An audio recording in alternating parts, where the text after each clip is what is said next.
Hi, I'm Mark Smith, Director of Strategic Markets at LexisNexis, and I'm here to talk about some leadership challenges faced by in-house teams.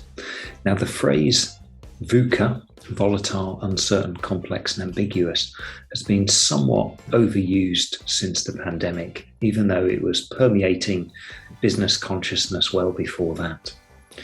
A more recent phrase, although it was also kind of coined pre-pandemic, is BOCA, which stands for blurred boundaries, overload, complexity, and ambiguity. And this is a description of the characteristics faced by leaders in the workplace today. Now, more than ever, I think in-house teams can identify with this type of challenge. And in particular, this idea of complexity. Complexity causes us challenges and fundamentally slows us down. And one particular interesting aspect of complexity is the type of problems that we face. And traditional problems usually have a right or a best solution. But increasingly, as in-house leaders, we're facing a paradox where we have a seemingly insoluble problem that is characterized by two opposing ideas. This was identified and really examined by Toronto Professor of Management at Rotman Business School, Roger Martin, when in his book, The Opposable Mind in 2009, which he followed up with in 2017 with the book about making better choices. And one of the things he highlights is that sense of, we know the way that we make decisions includes all sorts of biases and heuristics. And we've got to go back to the work of Daniel Kahneman and all the subsequent behavioral economics research to find that.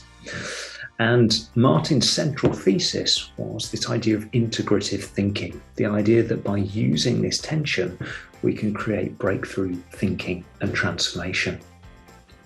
But to implement ideas like this, we need to employ what we call metacognition, that is thinking about the way that we think.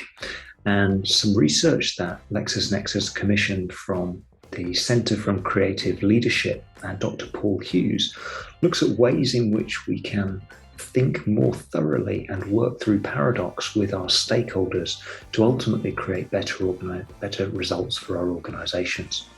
So I highly recommend you to look at that research, have a read, really, really interesting. But at the same time, a very quick win is, can you build timing for you and your team to just reflect on the week's work? Think about the key incidents, the critical incidents. What were your objectives going in? What were the assumptions you were making? What happened? Separate out the facts from your interpretation of them. And then what were the lessons learned? And use this to prepare to be fundamentally better next week. And this type of incremental learning and improvement can really make a big difference to your performance. I hope that's helpful. I hope you find the research useful. Thanks for listening. Bye-bye.